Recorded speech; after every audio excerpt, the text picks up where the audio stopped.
hidayah rahmat. Assalamualaikum warahmatullahi wabarakatuh. Alhamdulillah alladzi arsala rasulahu bil huda wa dinil haq liyudhhirahu 'ala dini kullihi wa kafa billahi shahida. Asyhadu an la ilaha illallah wahdahu la syarikalah wa asyhadu anna Muhammadan abduhu wa rasuluhu la nabiyya ba'da. Allahumma shalli wa sallim wa barik ala hadzal nabiyil karim nabiyina Muhammadin wa ala alihi wa sahbihi ajmain.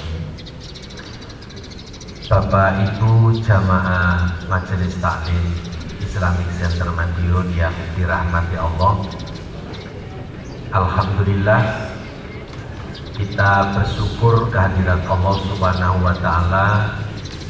Dengan limpahan rahmatnya kita pagi ini dapat memulai hidup dalam sehari dengan amal-amal ibadah di jalan Allah.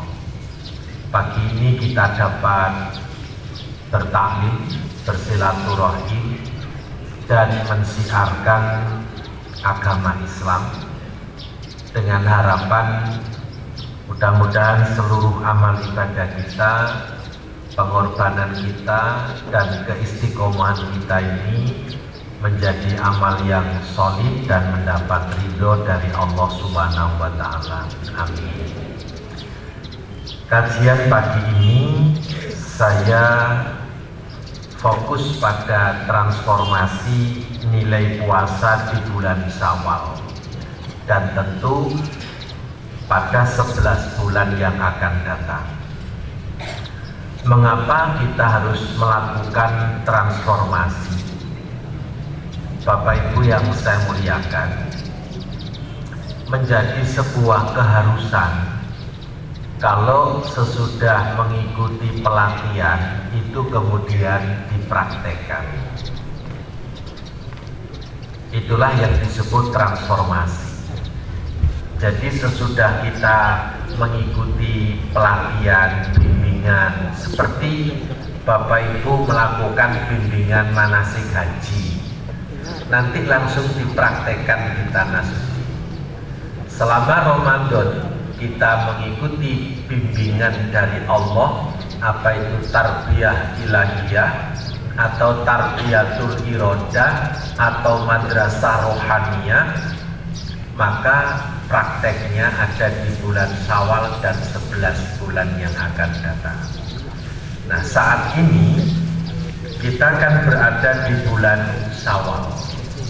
Bulan Syawal itu kalau kita renungi, apalagi sekarang tanggal 15 Syawal, pertengahan persis, bulan Syawal itu bulan peningkatan. Apanya yang ditingkatkan? Ketaatannya.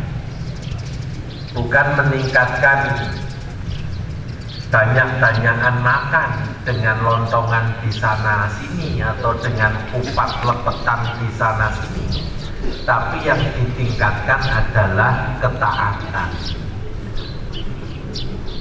Maka diperlukan istiqomah, keajikan, ketekunan dari seluruh yang sudah kita raih selama Ramadan. Yang kedua, bulan Syawal itu bulan evaluasi.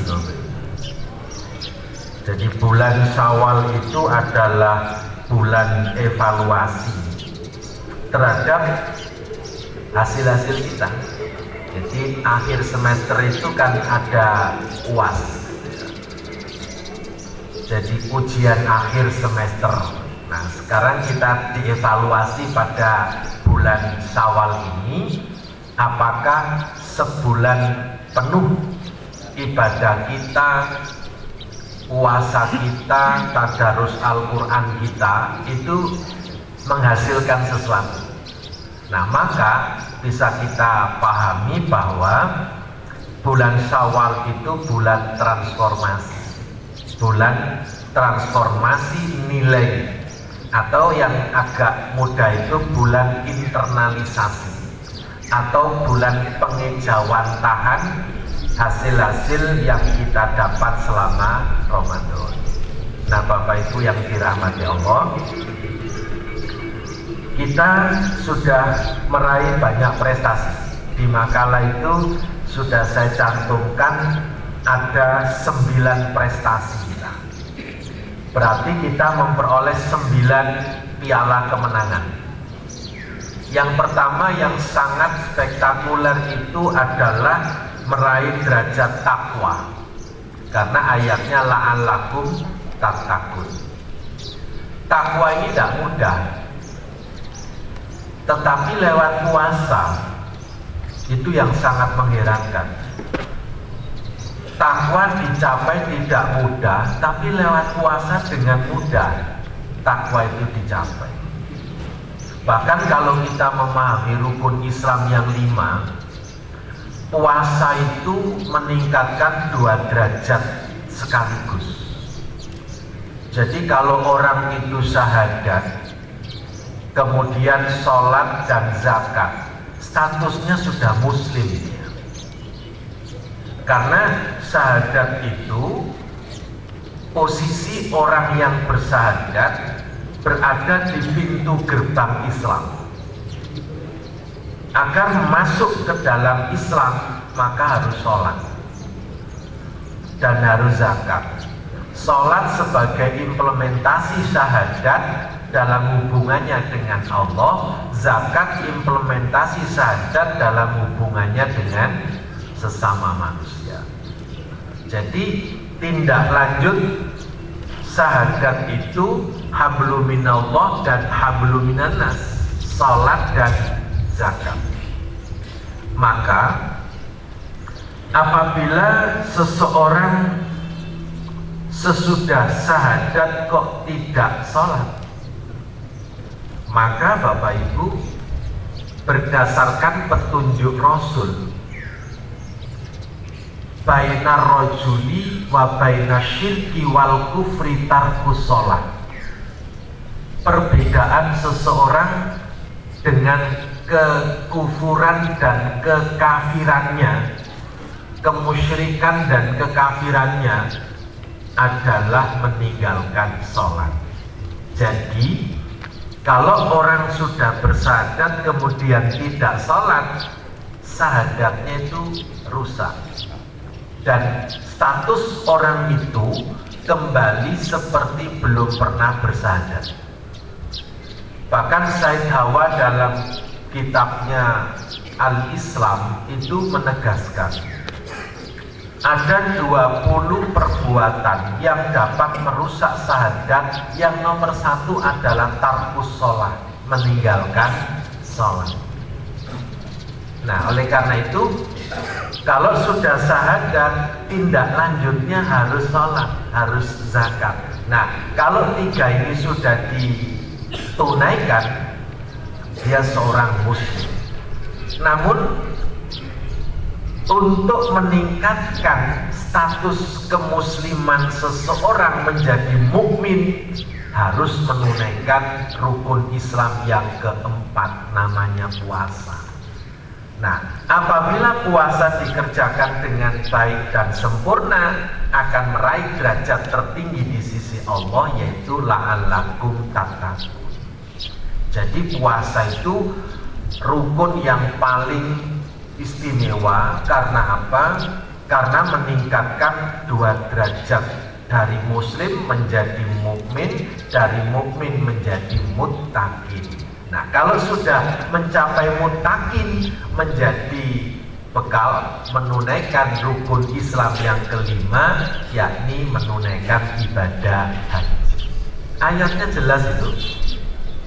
Wa tazawwadu fa inna khairaz zadi taqwa wattaquni ya ulil albab. Allah menyuruh kita, dan berbekalah kalian semua. Sesungguhnya sebaik-baik bekal adalah takwa.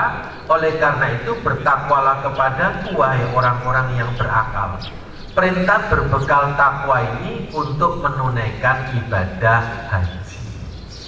Oleh karena itu Ya, menjadi ganjil kalau ada orang mengaku muslim tapi berhenti di syahadat, sholatnya 1 tahun 2 kali, Idul Fitri sama Idul Adha, bahkan cap sarungnya belum dilepas. Ya, bahkan ada sholat tahiyatul lapangan juga itu. Karena apa?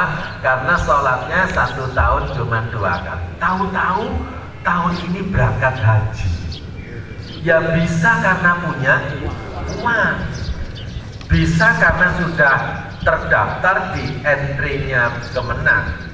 Tapi bagaimana hakikat hajinya? Karena tahapan-tahapan rukun dalam Islam tidak dipenuhi dengan baik. Mestinya harus runtut: syahadat, sholat, zakat, puasa, dan kemudian puncaknya haji. Maka Bapak Ibu, bulan haji itu tidak mungkin mendahului bulan Ramadan. Sebab kalau bulan haji mendahului bulan Ramadan, takwanya didapat dari mana? Karena itu kalau ada orang ulama itu mengusulkan haji diselenggarakan 1 tahun 2 kali, semester ganjil, semester genap. Lah, bulan 9 Zulhijjahnya mana? Bulan Zulhijjah itu cuma 1 kali. Lah, wukuf di Arafahnya yang tanggal 9 itu, yang semester berikutnya di mana? Ini ulama yang mengatakan ini kan kacau dunia kayak gitu. Ya. Jadi Bapak Ibu yang dirahmati Allah, jadi sistematika rukun Islam itu sudah sama dengan bulan yang ditoto oleh Allah. Nah, bulan Ramadan itu bulan pembinaan pribadi muttaqi, maka ketakwaan yang sudah kita miliki ini jangan sampai lepas. Prestasi kedua, kita meraih predikat status khairul bariyah. Dalam surat Al-Bayyinah ini, khairul bariyah itu sebaik-baik makhluk. Luar biasa itu, sebaik-baik makhluk. Dan itu yang memberi predikat itu Allah, sebaik-baik makhluk. Nah, karena derajat orang yang berpuasa itu kan mengikuti thariqatul malaikat. Jadi orang berpuasa itu dilatih oleh Allah hidup seperti hidupnya malaikat. Ya, serba mensucikan Allah, dirinya serba suci, ketaatannya mutlak, tidak memperturutkan hawa nafsu dan seterusnya. Itu thariqatul malaikat. Thariqatul malaikat ini membawa kita mencapai status khairul bariyah. Bahkan bisa jadi derajat manusia itu bisa melampaui derajatnya malaikat. Mengapa? Karena malaikat taat, ringan buat malaikat karena tidak dihambat oleh nafsu. Malaikat juga tidak pernah digoda oleh setan. Sedangkan kita untuk mencapai khairul bariyah itu melalui rintangan yang tidak ringan. Kita digoda oleh nafsu, digoda oleh setan, masih ada tambahan pekerjaan. Pekerjaan kita ini kan numpuk-numpuk Bapak Ibu. Kalau pekerjaan malaikat kan tidak banyak itu. Yang malaikat 10 itu kan kerjanya sudah jelas, ada job deskripsi yang jelas. Mulai dari malaikat Jibril sampai malaikat Ridwan itu jelas. Kita ini kan numpuk-numpuk. Ya suami yang ngerangkep istri kadang-kadang gitu. Istri juga ngerangkep suami kadang-kadang gitu. Belum ngomong anak, belum ngadani dari siang malam sekali juga. Belum lagi ngepel, nyuci, korak-korak, setrika, belanja lagi. Malaikat kan nggak pakai itu, nggak pakai belanja, nggak pakai ngepel, nggak pakai setrika.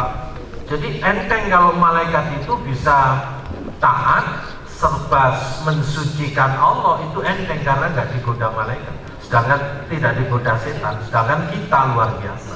Maka kalau mengikuti thariqatul malaikat, derajat manusia bukan sebaik-baik manusia, tapi sebaik-baik makhluk. Itu yang disebut khairul bariyah. Prestasi ketiga, wa huwa syahrus sabr, as-sabru sawabul jannah. Ini sebuah hadis yang diriwayatkan oleh Ibnu Khuzaimah dari Salman Al-Farisi, bahwa Ramadan itu bulan melatih sabar, dan sabar itu balasannya adalah surga. Eman kalau prestasi ini lepas, karena itu harus kita pertahankan dengan baik. Yang keempat, meraih maghfirah. Ramadan adalah syahrul maghfirah, bulan ampunan. Selama kita di bulan Ramadan, dosa kita diampuni oleh Allah. Allah berjanji, innallaha yaghfiru dzunuba jami'ah. Sesungguhnya Allah mengampuni dosa-dosamu semuanya. Tentu bagi mereka yang berpuasa dan selalu mohon ampun kepada Allah. Meskipun bertemu Ramadan tapi tidak puasa, ya tidak dapat ampunan. Jadi bertemu Ramadan, melaksanakan puasa, mohon ampun kepada Allah, Allah akan mengampuni dosa-dosamu semuanya. Sudahlah, jangan pesimis. Andai kata menurut orang Jawa, dosanya itu sudah sundul langit karena molimo itu dikerjakan. Molimo ya. Jangankan cuman molimo, sapomo seandainya. Kalau seandainya ada, jangankan molimo, sapomo atau dosomo, Allah akan mengampuni asal bertaubat sebelum mati. Maka kita harus bangun tekad bahwa kelanjutan syahrul maghfirah itu harus melahirkan sebuah tekad. Tekadnya apa? Jangan sampai dosa itu terbawa mati, baik dosa dengan Allah atau dosa dengan sesama manusia. Mengapa? Karena kalau dosa itu terbawa mati, di akhirat tidak ada lagi masa pertaubatan. Di akhirat tidak ada lagi waktu saling bermaaf-maafan. Di akhirat tidak ada lagi halal bihalal, apalagi lontongan, lepetan dan kupatan ora eneng. Jadi berisiko sekali kalau dosa itu sampai terbawa mati. Berisiko. Karena apa? Resiko pertama, kalau dosa terbawa mati hubungannya dengan Allah, pembersihnya di akhirat cuma satu, yaitu api neraka. Kalau dosa dengan sesama manusia, resikonya malah dua. Resiko pertama, dosa dengan manusia itu oleh Allah diambilkan dari amal ibadah yang pernah dikerjakan. Sholat, zakat, puasa diambil pahalanya oleh Allah untuk dibayarkan, diberikan kompensasi kepada mereka yang pernah dirugikan. Pernah difitnah, pernah digunjing, pernah dicaci maki, pernah diadu domba, pernah dipukul, pernah dimakan hartanya secara tidak sah, bahkan pernah dibunuh. Itu resiko pertama, kebaikan amal yang dihimpun itu diambil oleh Allah untuk dibayarkan kepada orang yang pernah dirugikan.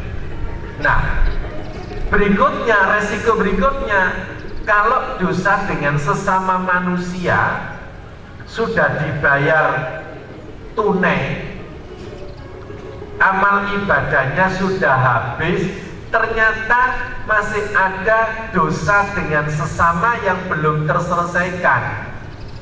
Kemana akhirnya? Fa'ina tadabun, mau lari kemana? Ya nyemplung neraka. Oleh karena itu, resiko menyelesaikan dosa di akhirat lebih berat daripada menyelesaikan dosa di dunia. Karena itu, mari kita bangun tekad.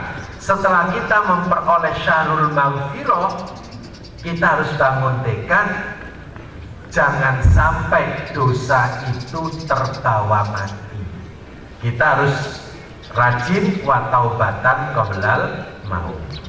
Nah, kalau sudah taubat sebelum mati, ya jangan nyelengi dosa lagi.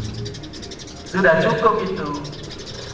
Kemudian kita isi akhir hayat itu dengan amal-amal yang membawa kita mencapai husnul khotimah. Nah, itu Bapak Ibu. Yang kelima, kita telah meraih tazkiyatun nafsi. Tazkiyatun nafsi itu pembersihan diri. Jadi jiwa kita sudah disucikan oleh Allah, sehingga kita ini kan seperti kertas putih ya, seperti kain putih yang belum dicoret dengan berbagai macam tulisan. Dan ini luar biasa, Ibnul Qayyim Al-Jauzi sampai menulis satu buku yang namanya Tazkiyatun Nafsi, dan puasa itu masuk di dalam kategori Tazkiyatun Nafsi. Hasil akhirnya apa Bapak? Kalau nafsu itu jiwa sudah suci, maka kharajat zunubi kayaumi waladatu ummuh. Kondisinya seperti bayi yang baru dilahirkan dari rahim ibunya. Nah, maka jangan sampai dikotori, jangan sampai ya dirusak fitrah ini atau kesucian ini dengan berbagai macam perbuatan dosa dan maksiat. Nah, kalau tazkiyatun nafsi ini bisa kita raih, ayatnya kan jelas, qad aflaha man zakkaha wa qad khaba man dassaha. Sungguh beruntung orang yang mensucikan dirinya. Karena itu jaga terus, jangan sampai kotor. Yang keenam, meraih nafsu mutmainnah. Nah, ini arahnya kepada ya ayyatuhan nafsul mutmainnah irji'i ila rabbiki radiyatan mardiyah fadkhuli fi ibadi wadkhuli jannati. Ya husnul khotimah lagi. Karena itu prestasi ini jangan dirusak. Qalbun salim, ayatnya jelas, yauma la yanfa'u malun wala banun illa man atallaha biqalbin salim. Jadi Bapak Ibu yang saya muliakan, akhir perjalanan hidup kita di akhirat nanti itu tidak ada yang bisa menolong kita. Allah sudah menyatakan pada suatu hari, di saat harta dan anak laki-laki tidak berguna kecuali orang yang menghadap Allah dengan hati yang bersih, orang yang menghadap Allah dengan hati yang berserah diri, orang yang menghadap Allah dengan hati yang damai. Itulah yang akan selamat di akhirat nanti. Nah, keselamatan di akhirat itu sudah kita upayakan dengan puasa Ramadan agar kita ini meraih qalbun salim. Kemudian berikutnya Lailatul Qadar. Jadi kita diberi kesempatan untuk meraih khairum min alfi syahrin. Sebenarnya Bapak Ibu, Rasulullah di dalam membimbing kita untuk meraih Lailatul Qadar itu tidak muluk-muluk sebenarnya, sederhana sekali. Yaitu apa? Kita kembali memahami apa itu hakikat Lailatul Qadar. Lailatul Qadar itu kan malam kemuliaan. Malam kemuliaan itu nilainya lebih baik dari 1000 bulan. Maka selama malam itu kita menjadi hamba Allah yang mulia, sangat besar peluangnya untuk meraih Lailatul Qadar. Karena logikanya malam kemuliaan itu hanya menghampiri hamba-hamba Allah yang mulia. Malam kemuliaan itu tidak mungkin menghampiri hamba yang hina dan nista. Sama bulan suci Ramadan itu hanya akan bersama orang-orang yang mensucikan. Sama pula orang yang berhaji itu mulai dari niatnya harus suci, ONH-nya harus suci, busananya juga harus suci, perilakunya suci, karena di tanah suci sedang menghadap Allah yang maha suci. Jadi haji itu perjalanan yang serba suci. Puasa di bulan suci, perilaku hamba Allah harus suci sehingga bertemu dengan kesucian Ramadan. Nah, malam kemuliaan hanya akan bersama dan menghampiri hamba-hamba Allah yang mulia, yang malam itu bertakarruf kepada Allah, yang malam itu bertaubat kepada Allah, yang malam itu tidak berbuat maksiat, yang malam itu tidak termasuk orang yang hina dan nista. Sederhana sekali. Jadi semua kita punya peluang besar untuk meraih malam kemuliaan itu. Oleh karena itu prestasi ini harus dijaga dengan sebaik-baiknya. Yang kesembilan, kita meraih fitrah, makanya disebut Idul Fitri, kembali suci. Nah Bapak Ibu, Allah Subhanahu wa Ta'ala berpesan, wala takunu kalatina qadon ghazlaha min ba'di quwwatin ankasa. Dan janganlah kamu seperti seorang perempuan yang menguraikan benangnya yang sudah dipintal dengan kuat menjadi cerai-berai kembali. Nah Bapak Ibu yang saya muliakan, surat An-Nahl ayat 92 ini mengandung banyak pelajaran. Pelajaran yang paling penting adalah semua prestasi kita selama Ramadan harus dijaga, jangan dirusak kembali. Kemudian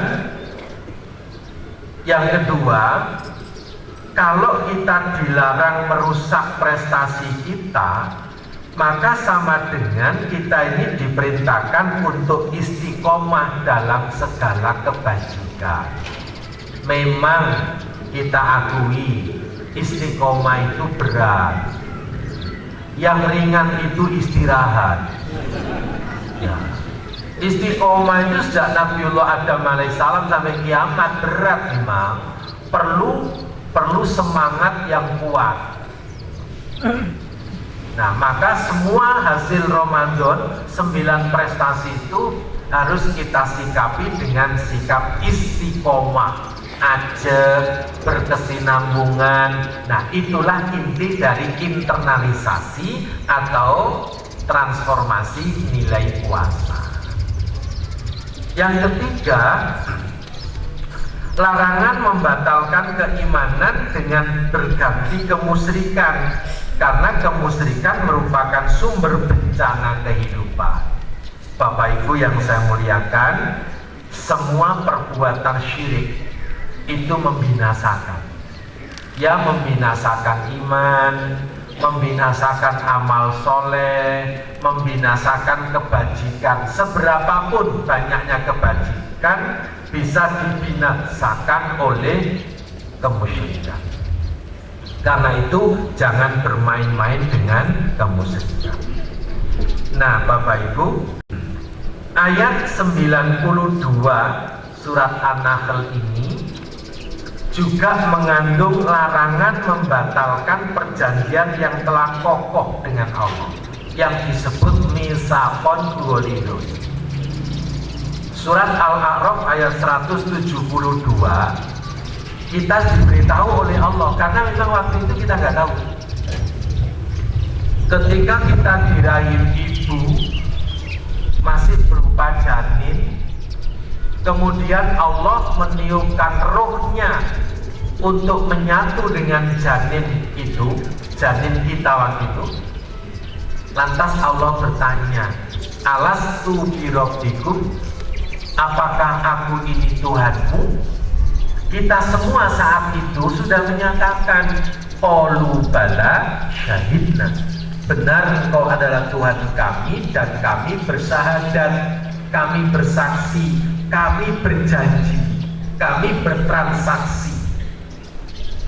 Jadi semua manusia itu ketika berada di rahim ibunya, semuanya sudah bersahadat yang pertama. Maka begitu lahir, Rasul menegaskan dengan setegas-tegasnya, kullu mauludin yuladu 'alal fitrah. Semua bayi lahir membawa fitrah.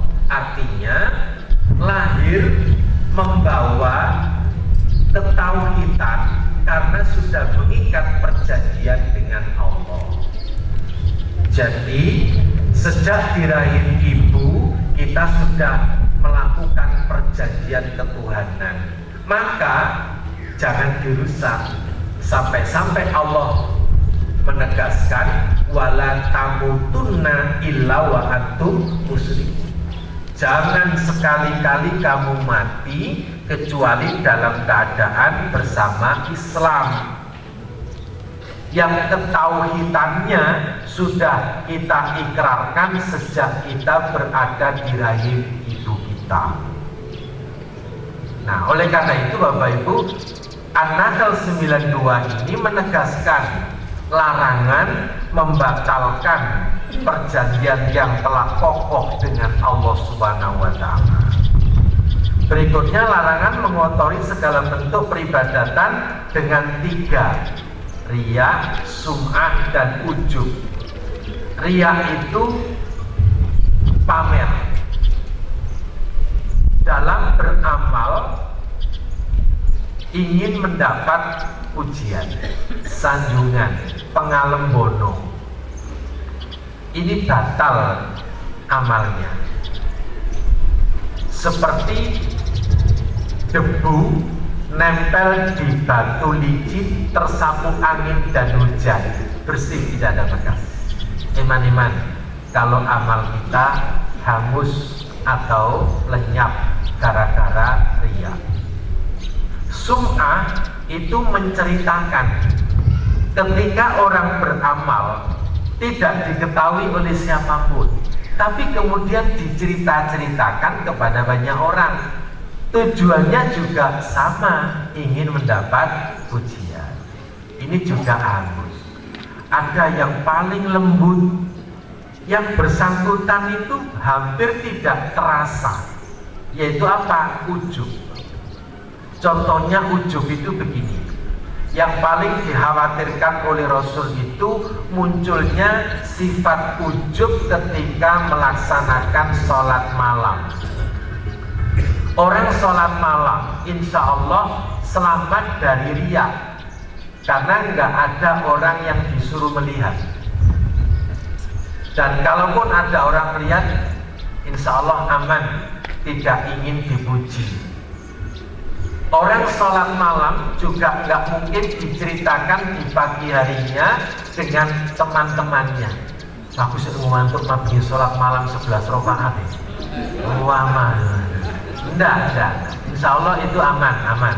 Tetapi tidak aman ketika muncul merasa bangga diri bahwa dirinya yang paling baik. Itu ujub. Jadi sholat malam yang paling dikhawatirkan oleh Rasulullah adalah munculnya ujub, merasa diri paling berhak masuk surga sendiri, merasa diri paling taat sendiri, merasa diri paling mendekat kepada Allah di saat yang lain masih tidur lelap. Nah, maka harus dijaga. Disinilah konsep kebersihan Islam.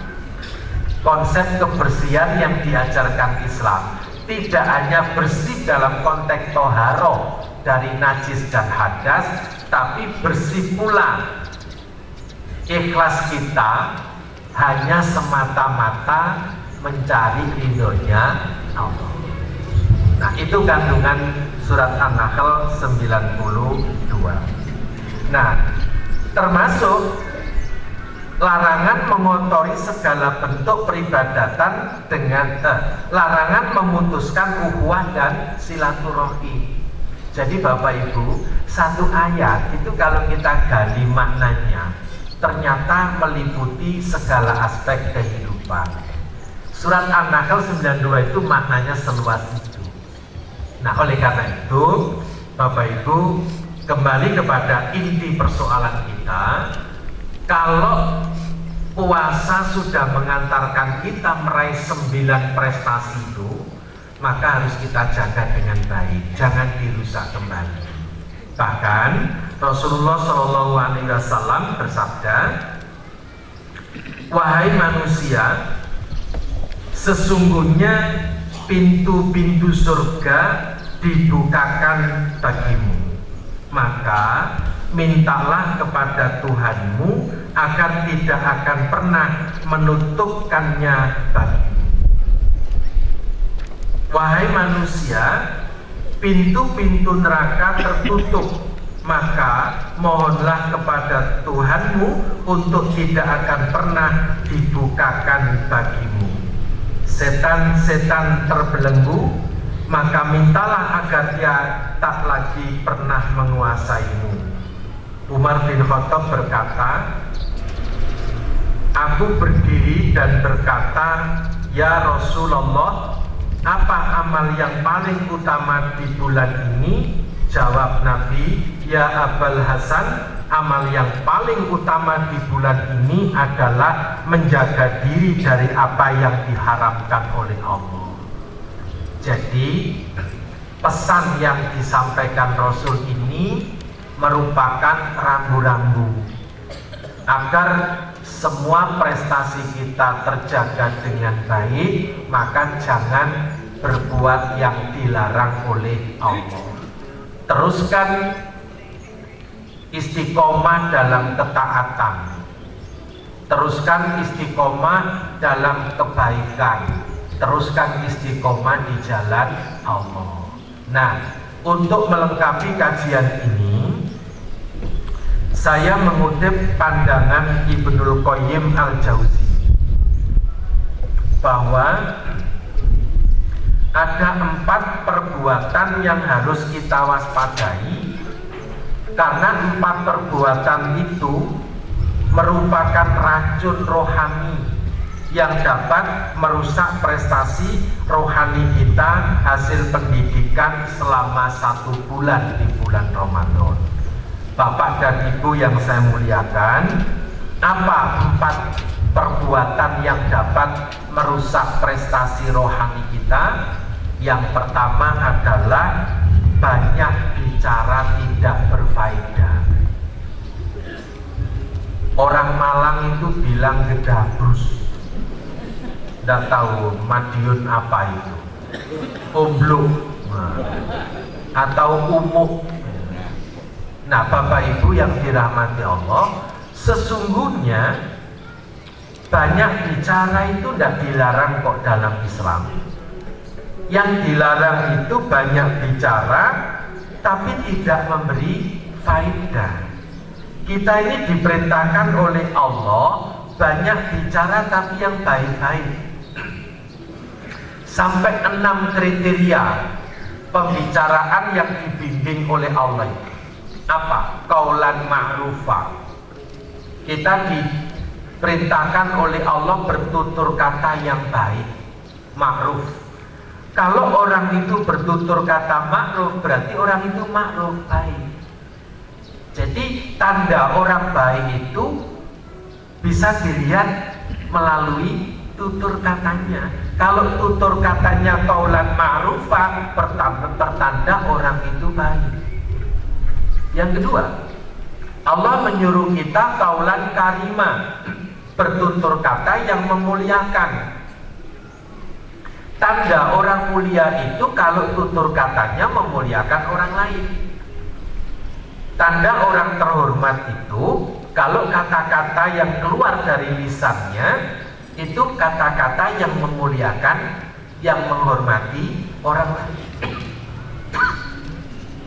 Oleh karena itu, jangan pernah berharap dimuliakan orang sebelum kita lebih dulu memperlakukan orang lain secara mulia. Dan sesungguhnya ketika kita mampu memuliakan orang, hakikatnya sama dengan kita ini memuliakan diri kita sendiri. Kalau kita mampu menghormati orang, sesungguhnya sama dengan kita ini menghormati diri kita sendiri. Itu qaulan kariman. Allah menyuruh kita banyaklah berbicara, tapi qaulan sadida, perkataan yang benar. Bapak Ibu, ciri perkataan yang benar itu 3. Pertama, perkataan itu termasuk perkataan yang benar kalau sumbernya dari Al-Quran. Karena Al-Quran itu ahsanul hadis. Al-Quran itu ahsanul hadis. Yang kedua, perkataan itu benar kalau mengikuti uswah hasanah yang disampaikan Rasul kepada kita. Yang ketiga, ini yang menjadi penting, 1 dan 2 penting, ini menjadi amat sangat penting. Perkataan yang benar adalah kesesuaian antara kata hati dengan kata lisan. Jadi ketentuan perkataan benar qaulan sadida itu menuntut kesesuaian antara kata hati dengan kata lisan. Jika kata hati dan kata lisan tidak sama, maka itu masuk kategori munafik. Lain di hati, lain di mulut. Lain di hati, lain di lisan. Itu sudah masuk wilayah munafik. Maka kalau ingin menjadi orang yang benar, bertutur katalah dengan tutur kata yang benar. Cirinya 3, syaratnya 3. Tutur kata itu berdasarkan Al-Quran, tutur kata itu mengikuti keteladanan Rasulullah, dan perkataan itu sama antara kata hati dengan kata lisan. Nah, kita juga diperintahkan oleh Allah qaulan layyina, bertutur kata yang lembut, yang santun. Qaulan baligho, bertutur kata yang sampai, mudah dipahami, mudah dicerna, sehingga antara yang berkata dengan yang mendengarkan tidak sampai terjadi salah paham. Itu qaulan baligho. Allah juga menyuruh kita qaulan layyina, bertutur kata itu hendaknya memberi kemudahan, kejelasan, penerangan kepada semua yang menghadapi kesulitan. Nah, sampai 6 teori komunikasi yang beretika yang diajarkan oleh Allah di dalam Al-Quran. Maka sebenarnya boleh banyak bicara, namun banyak bicara itu yang memberi faedah. Adapun kalau banyak bicara tapi tidak memberi faedah, malah merusak prestasi rohani kita. Amat disayangkan. Apalagi 1 bulan lisan kita sudah sangat bagus, hanya bicara yang baik-baik, sementara yang jelek-jelek dikendalikan dengan baik. Ini yang pertama. Kemudian yang kedua, memperturutkan nafsu dan pandangan liar. Bapak Ibu yang saya muliakan, nafsu yang sudah kita kekang, kita kendalikan, kita setir selama 1 bulan, jangan dilepas. Iman-iman kalau kita ini sudah meraih kemenangan berupa nafsu mutmainnah, lantas nafsu mutmainnah rusak karena didominasi nafsu lawamah dan amarah bisu. Sayang sekali. Nah, Ibnul Qayyim al-Jauzi memasukkan pandangan liar itu sebagai embrio laratnya nafsu. Larat itu apa? Larat itu bahasa kuda ya. Larat liarnya ya, larat. Jadi ada istilah kuda liar Sumbawa, larat itu liar. Nah, pandangan liar itu awal dari upaya nafsu lawamah dan amarah bisu menguasai kita. Dimulai dari pandangan yang liar. Bapak Ibu yang saya muliakan, ketika seseorang selalu memata-matai aibnya orang, kekurangan orang, cacatnya orang, rahasia orang. Ketika seseorang memata-matai perkembangan ekonomi orang, mau tidak mau merangsang kebencian, suuzon, buruk sangka, kedengkian, kemudian melahirkan suka menyebar fitnah dan adu domba. Makanya kerusakannya sangat dahsyat kalau memperturutkan hawa nafsu dan pandangan liar. Karena itu kita diperintahkan oleh Allah dan Rasul untuk menundukkan pandangan dalam hidup ini. Artinya kita tidak hanya melihat semua yang ada di muka bumi ini sebagai pelajaran penting, tapi harus mewaspadai kalau memang ada pandangan yang tidak patut dipandang, jangan dipandang. Kalau ada pandangan yang tidak pantas dipandang, jangan dipandang. Saya punya pengalaman yang saat itu langsung saya tulis. Pulang dari umroh singgah di Dubai. Begitu singgah, jamaah sudah tertata duduk manis nunggu penerbangan lanjutan. Ada orang-orang dari Indonesia yang lalu lalang di sana. Orangnya Indonesia tapi bergaya orang Dubai. Bisa dibayangkan? Orang Indonesia tapi gayanya gaya orang Dubai. Ya, sepatunya sak dengkul, Pak.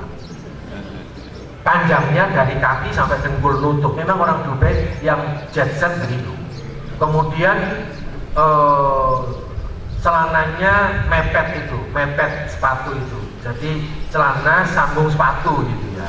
Kemudian bajunya ya tidak pantas untuk dilihat. Kemudian pakai jas panjang, pakai sal, pakai kacamata hitam, lengkap pokoknya. Terus make upnya kayak ketoprak. Saya sudah lihat, tapi jamaah bilang sama, Ustaz, orang nyebut. Jadi dia komentarnya sederhana, orang nyebut, wong sama-sama bangsa kita aja ndak negur, gayanya kayak wong Dubai. Saya bilang, Bapak tadi melihat berapa kali? Berkali-kali. Terus saya bilang, kalau memang itu ndak pantas Bapak lihat, kenapa Bapak pentelengi terus? Akhirnya apa? Bapak kan marahnya ke saya kan. Lah saya bisa berbuat apa wong saya tidak kenal dia, meskipun sebangsa dan setanah air dengan saya, tapi dia nggak ada apa-apa dengan saya. Ya sudah, biarin aja Bapak. Kalau memang melihat pemandangan yang tidak pantas dipandang, jangan dipentelengi. Kalau memang Bapak tidak berkenan melihat satu kali memandang tidak berkenan, jangan dipandang berkali-kali, malah gergetne. Jadi saya pulang dari umrah itu sudah mendapat PR kayak gitu. Jamaah sudah ada yang usil, yaitu pandangan liar. Udah tundukkan pandangan, jangan dipandangi seru. Lihat orang telanjang malah dipentelengi, itu komentar. Loh sing salah sing sopo gitu kan ya. Jadi sudah, kalau nggak pantas dipandang, nggak pantas dilihat, jangan dipentelengi. Setelah mentelengi ngoceh lagi. Orang nyebut, nah untuk apa wong yang disebut-sebut kayak gitu loh, nggak denger juga, nggak rumangsa orang kayak gitu kan. Nah udah, nah jadi Bapak Ibu, pandangan liar ini penting untuk kita kendalikan, jangan sampai merembet muncul berbagai persoalan baru, yaitu melahirkan pergunjingan, melahirkan suuzon, melahirkan kasak kusuk dan lain sebagainya. Ini yang kedua, pandangan liar tolong dikendalikan. Yang ketiga, yang merusak prestasi rohani hasil pendidikan Ramadan itu adalah makan berlebih-lebihan. Nah, ini Bapak Ibu sudah jadi fakta ya.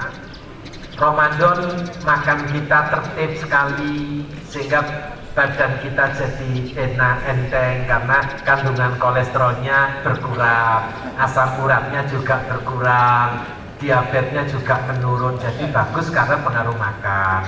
Nah, waspadai bulan Syawal seringkali halal bihalal.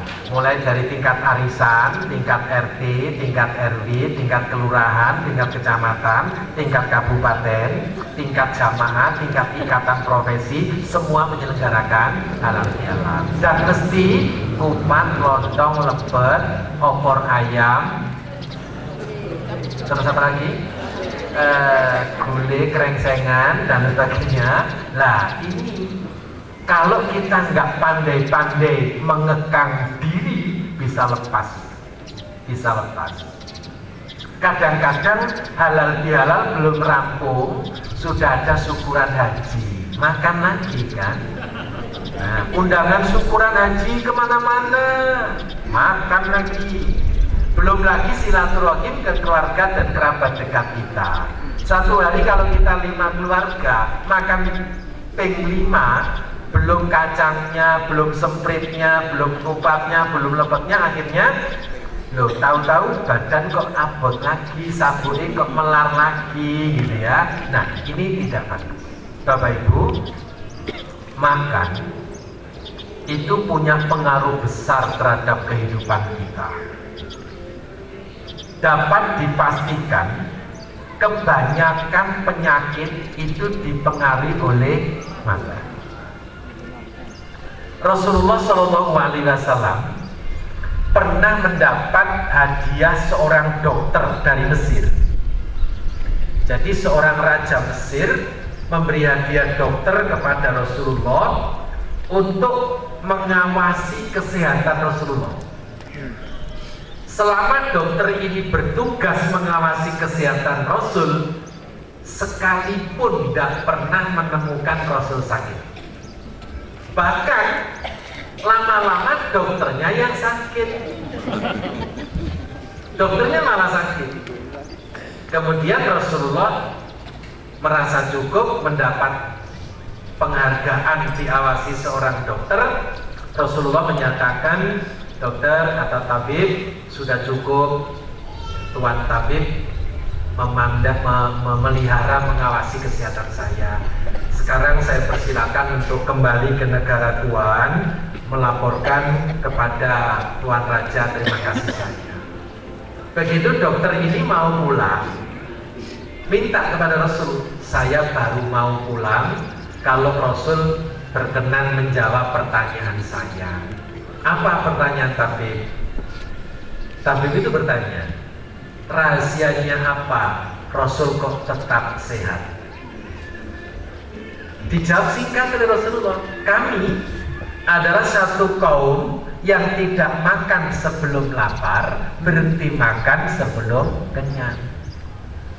Itu ternyata rahasianya Rasulullah sehingga sehat. Agak beda dikit dengan kita kan? Dikit, beda dikit aja. Jadi kami adalah satu kaum yang tidak makan sebelum lapar, berhenti makan sebelum kenyang. Itu ternyata. Jadi makan itu punya pengaruh besar terhadap kesehatan. Belum lagi terhadap kepribadian, sifat, watak, karakter. Besar sekali pengaruhnya terhadap watak manusia. Keringat saja dipengaruhi oleh makan. Kalau orang itu makannya serba daun luntas, kenikir, ya, itu insya Allah keringatnya nggak terlalu bermasalah. Tapi kalau yang dimakan serba hewani, serba kolesterol, biasanya keringatnya agak bermasalah. Ya, sekitar itulah. Saya nggak sampai hati mengatakan. Nah, apalagi orang itu kalau serba hewani itu biasanya temperamental, minimal hipertensi. Tapi kalau yang dimakan itu bayam, kangkung gitu ya, itu biasanya lembut tapi ngantuk hati.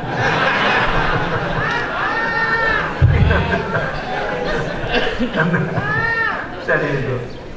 Ya, jadi dari sisi penyakit banyak dipengaruhi makan, dari sisi pribadi banyak dipengaruhi makan, keringat dipengaruhi, dan yang paling fatal,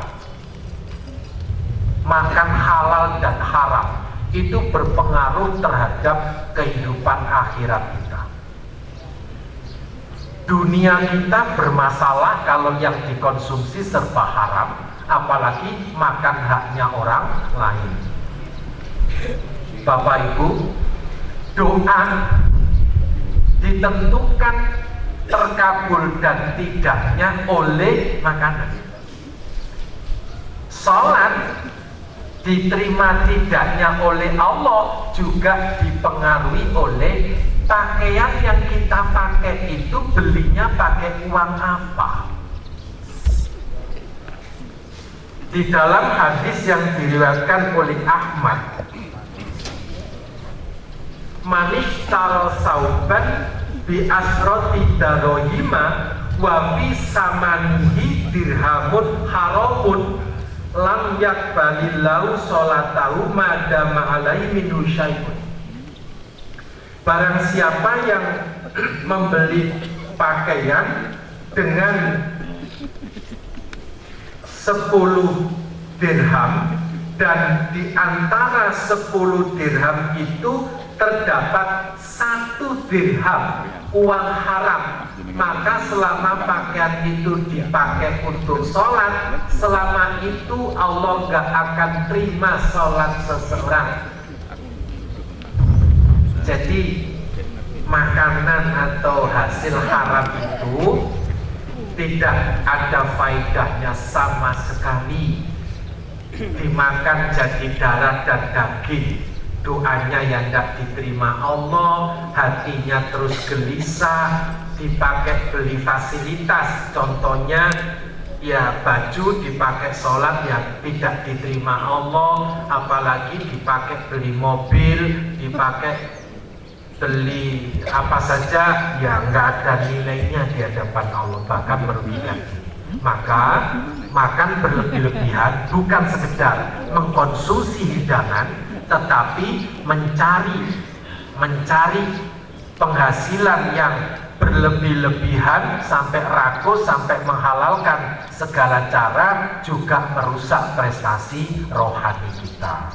Yang terakhir, Bapak Ibu, perusak prestasi rohani itu berteman tidak selektif. Teman sangat besar pengaruhnya terhadap kepribadian kita. Rasulullah menyuruh kita khulaqauhum ma'as-sholihin, bertemanlah dengan orang-orang yang soleh. Berteman dengan orang soleh itu mempercepat proses menuju soleh. Imam Syafi'i pernah mengatakan, kalau kalian ingin melihat siapa pribadi seseorang, lihatlah siapa teman dekatnya. Kalau teman dekatnya ahli ibadah, dia insya Allah akan menjadi ahli ibadah. Kalau teman dekatnya ahli maksiat, ya ntar lagi dia akan jadi ahli maksiat. Saya kira itu Bapak Ibu yang dapat saya aturkan sebagai pengembangan dari makalah yang sudah Bapak Ibu terima. Pesan saya, mohon makalah itu disimpan dengan baik, bisa dibaca sewaktu-waktu, syukur-syukur difotokopi, diberikan kepada teman dekat kita, keluarga kita, sehingga apa? Manfaatnya bisa lebih luas. Itu aja yang dapat saya sampaikan, kurang lebihnya mohon maaf, dan mari kita bersama-sama bermunajat kehadirat Allah Subhanahu wa Ta'ala. Alhamdulillahirabbil alamin, wassalatu wassalamu ala asrofil anbiya'i wal mursalin nabiyina Muhammadin wa ala alihi wa sahbihi ajmain. Allahumma rabbana taqabbal minna siyamana, salatana, wa qiyamana, wa ruku'ana, wa sujudana, wa sayra amalina ila yaumil qiyamah. Innaka antas sami'ul alim, wa tub alaina innaka antat tawwabur rahim. Allahumma inna nas'aluka sabata fil amri wal azimata ala rusdi, wa nas'aluka syukra nikmatika, wa nas'aluka husna ibadatika, wa nas'aluka qalban salima, wa nas'aluka lisanan shadiqa, wa nas'aluka min khairi ma ta'lam, wa na'udzubika min syarri ma ta'lam, wa nastaghfiruka lima ta'lam, innaka anta 'allamul ghuyub. Allahumma inna na'udzubika min jahdil bala wa tarkis syaqqa wa su'il qada wa samatatil ada. Allahumma afina min kulli bala'id dunya wa azabil akhirah wa syarrid dunya wa syarril akhirah. Ghafarallahu lana wa lahum bi rahmatika ya arhamar rahimin. Rabbana atina fid dunya hasanah wa fil akhirati hasanah wa qina azabannar. Walhamdulillahi rabbil alamin. Wassalamualaikum warahmatullahi wabarakatuh.